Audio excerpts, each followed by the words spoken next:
యాదాద్రి భువనగిరి జిల్లా చౌటుప్పల్లోని అమ్మా నాన్న అనాథాశ్రమంలో ఆశ్రయం పొందుతున్న సత్తయ్య అనే అభాగ్యుడు వారి సొంత వారి చెంతకు చేరుకున్నాడు.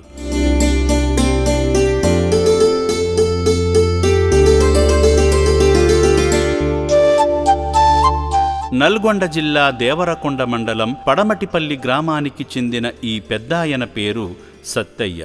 అతను చెప్పిన వివరాల ప్రకారం పడమటపల్లి గ్రామానికి తీసుకువెళ్లగా సత్తయ్య తమ్ముడి కొడుకు గుర్తుపట్టి సత్తయ్య కొడుకుతో ఫోన్ చేసి మాట్లాడించాడు.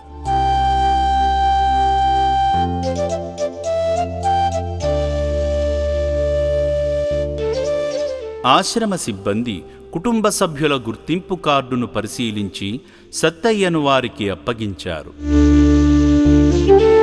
మా పెదనాయన అవుతాడు, హ్యాండ్ చేసిపోతారని సంతోషం పడుతున్నాం.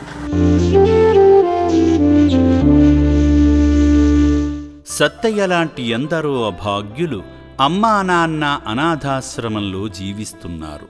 వారు కూడా సొంత వారి చెంతకు చేరుకోవాలని రక్షణాలయం కోరుకుంటుంది.